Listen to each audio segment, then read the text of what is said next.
I would describe this series as a sports thriller. It had all the highs, the mediums, and the lows. The next 5 to 10 years of Indian cricket's going to be pretty exciting with the young team that they've got. Yeah, you guys broke our streak at the Gabba, which is pretty amazing after the first test. So, well done. This is why I love cricket. This is why I love tests. Anything can happen in 5 days.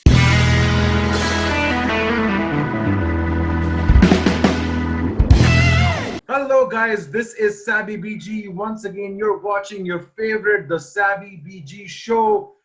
I don't have words to talk about India's performance in Australia. Obviously as an Indian, I loved it. I enjoyed it. Beating Australia in Australia, it has been one of the most impossible things ever. So, मैं बहुत खुश हूँ. And on this special show today, I have gotten 3 amazing Australians with me on this Zoom chat. And we just want to have a quick chat about what they think about this Indian win in Australia. So why don't we start the show with maybe having you guys introduce yourself. We have Natalie, Dean, and Jesse. Natalie, introduce yourself and tell us what city you're from. Hi all, my name is Natalie and I live in Sydney. And as you can see, I attended the Pink Test Series, so I'm carrying the theme over to your show. I'm Dean. I'm from Melbourne, and unfortunately I couldn't get to the test match this year, but probably wasn't a bad thing not to go, to be honest. Yeah, I'm Jesse, same as Dean, from Melbourne, and yeah, pretty happy I didn't go to the test match in the end. So guys, I know each one of you are Australian cricket enthusiasts. I mean, especially Natalie, you went to the game yourself, and Dean and Jesse, I mean, you expressed that you wanted to go to the games as well, but I guess there was limited attendance and all that kind of stuff that stopped a lot of people from going to the games. But, I still want to ask you, as Australians, India coming to Australia and being able to do something that was almost, the cricket pundits said was completely impossible to be done. What are your thoughts about the whole series and how everything sort of like wrapped up in the end? Sure, I would describe this series as a sports thriller. It had all the highs, the mediums, and the lows. So it started out with the epic win by Australia in Adelaide, and then obviously India lost their captain to the birth of the baby. They're having a daughter, so congratulations to him.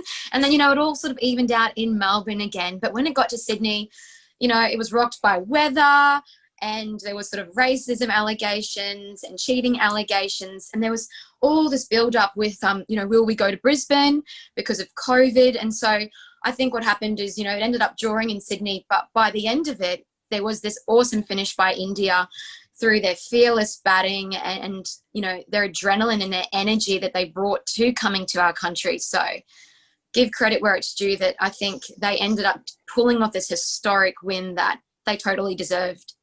Thank you, Natalie. Dean, what are your thoughts on the whole series?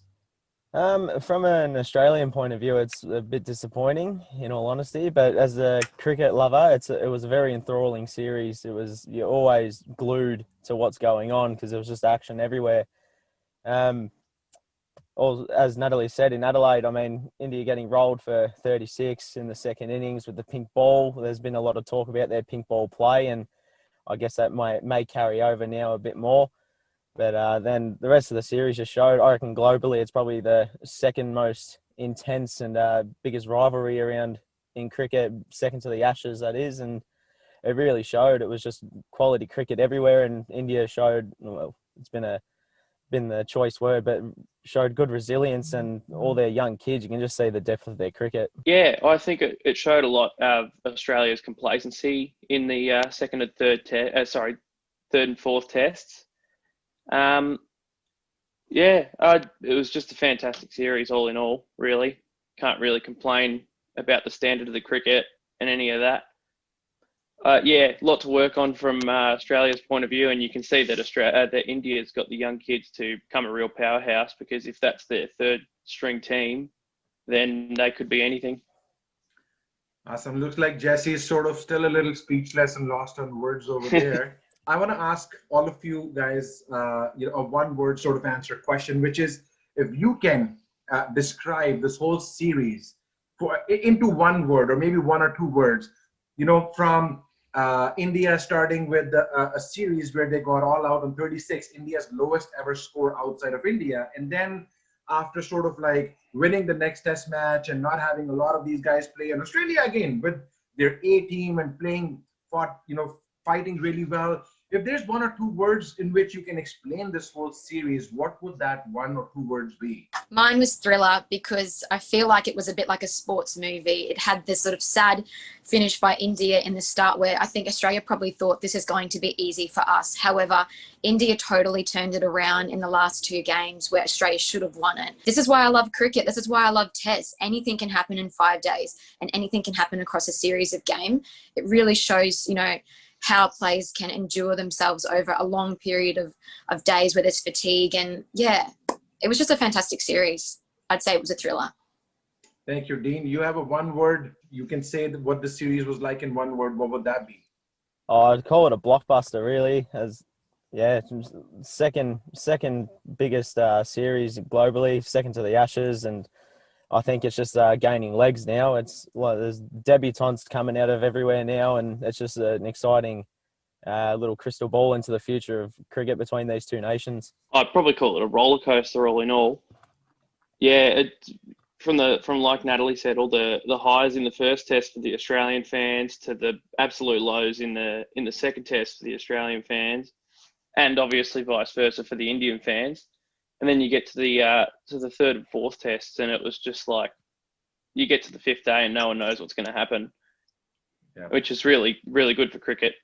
No, absolutely. I think there was I would definitely, if I have to describe it in one word as well, I would say a blockbuster, a thrilling blockbuster roller coaster. Like I'll combine all the words because, from the very first game where literally it was 36 all out, we felt it was shameful. It was embarrassing. It was as if like, guys, just come back. There's no point playing the rest of the series because you're going to just continue to embarrass us so much more, not just get us into somewhere at the bottom of the rankings, but this is going to be highly embarrassing. I want to ask you guys a quick question. How did you guys, as Australians, how did you guys feel after India lost that 36, when India was all out for 36 runs? What was the feeling at that point? I was a little shocked, to be honest. I didn't think that they'd get out that quickly, especially for a test game. So credit to Australia for their wonderful performance. So I was shocked. Well, I was playing cricket at the time and we were on the sidelines and we just kept hearing, oh, there's a wicket falling. We couldn't believe what was going on. And it's just, it's one of those things you just never expect to see, especially with a Virat Kohli led side. He's such a strong character and very proud of how he goes about it. And just didn't expect it. Yeah, much the same. I was playing cricket and we were in the field getting absolutely battered, and we came in after a long stint in the field, and one of the guys goes, "Hey, India are 6 for 14 or something," and we're all just like, "Oh my God." Do you guys have a favorite player in the Indian team? And just wanted to know, what do you guys think about Virat Kohli as well? I know he wasn't playing, but he's, there's a lot of global fans of Virat Kohli. So I want to know, who's your favorite player, if any, in the Indian team? And what are your thoughts on Virat Kohli? So my favourite player would be Pant. Obviously, he played an outstanding series, so he was a lead running scorer for India, even though he played one less game. So credit to him because he's only young, and I like supporting young players who show passion and potential. So I think India has a very promising future ahead of them with him. As for the captain, he only got to play one game, and I wish him the best with his future games and obviously with the birth of his daughter. Before this series, I'd say Ravi Jadeja. He's just an all-round freak when it comes to cricket. He does it all. He can bat, he can bowl, and he's just dynamite in the field. But I think after this series, Shubman Gill's taken the top mantle now. He's really shown a lot. I've seen it a lot in the IPL. He's just very explosive, but seeing him in Test cricket just sort of take a bit more time and really build an innings, it's quite exciting for Indian fans, I'm sure. What are your thoughts, Dean, on Virat Kohli as an Indian player and as an Indian captain? As an Indian captain, there's no doubt he's aggressive and he's a very passionate kind of guy, and it kind of ruffles a few feathers. It definitely ruffles mine every now and then. I'll always have a few choice words about him, but you can't deny the man as a cricketer. He's a machine, just goes out there and does the job time and time again. I mean, it's always nice when he doesn't score runs against us because it means the job's a little bit easier, but it's not too often that happens. Absolutely. Jesse, you have any favorite player and your thoughts on Virat Kohli as well? Yeah, Pujara's got to be my favourite. I just love his determination and the way that he can reset after every ball, but then if he needs to score a couple of runs, he can hit a couple of quick fire boundaries and go back to just blocking everything out. And you can tell that he really gets into the bowlers' heads, the way that he bats, which I really like. But I will say I really, really admire and really like Siraj as well. And I think he's won me over as one of my favourites in the Indian team already. No, absolutely. And, it's so interesting that all of you guys kind of like picked a different player as to who you think is your favorite player, especially in this series, and it shows sort of like there was a team effort. It wasn't just Rohit Sharma doing really well, and because of that, India winning all the games, or Virat Kohli scoring 300s in 4 test matches. It was actually different players, but all of them sort of giving their own effort. I want to ask you guys about Rishabh Pant. Specifically, he is going back to India as this massive mega star. He's only 23. Before this series, it wasn't even sure that he will have space in this team. And he's going back now to India, making sure that he's now going to play all the 3 formats, and he's going to be a very highly priced player in IPL as well.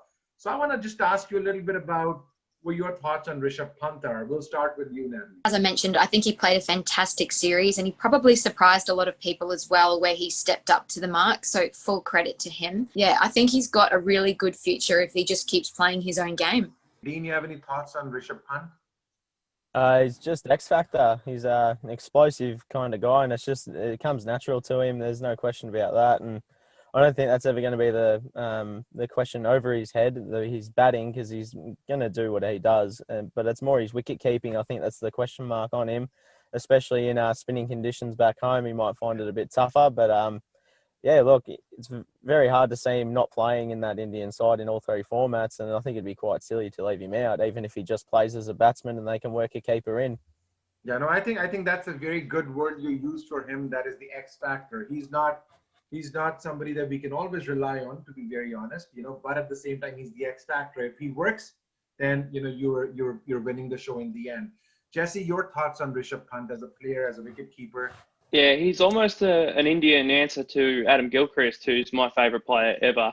And I just love watching him because the way he goes about it, he changes games instantly. You see him get out there, and just the way he has that look in his eyes, and he's going to make runs, and he goes out and makes runs. But yeah, as Dean said, I'd like to see India play him as a batsman and then work in a specialist keeper, because there was probably you could have really put us to the sword this game if he took some of the chances that he let go this series rather.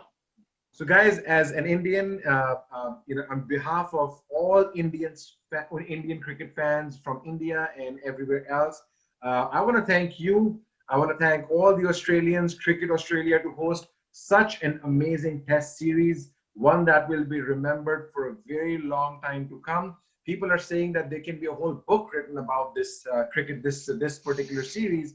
So we have definitely witnessed something absolutely amazing. But you guys made it possible. You guys fought so well that you guys made it thrilling. As Jesse said, it was a complete roller coaster. We did not know who's going to win till the last over, almost. So I think, we have to give you guys the credit as well to make this series so damn interesting. Before we let you guys go, I just want to ask you one simple thing, which is if you guys can give one simple message to all the Indian fans, to all my audience who are probably watching this video. Thank you for coming, and thank you for challenging us. Congratulations on your deserving historic win. Yeah, can't thank you guys enough for making a great series out of a very, what do you call this year?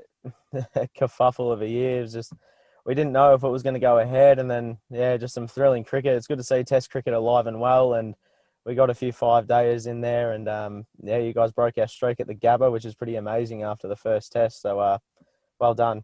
All I can say is strap in, because the next 5 to 10 years of Indian cricket is going to be pretty exciting with the young team that they've got building and the experienced heads around them. It's going to be a bit of a powerhouse. Awesome. Well, thank you so much, guys, for joining us today. All the best for your next upcoming series in South Africa. I'm hoping that does take place. All the best with that. And thank you so much for taking the time to join us today and give your perspective on this series. Thank you. Beautiful. Thanks for having me. Thanks for having us.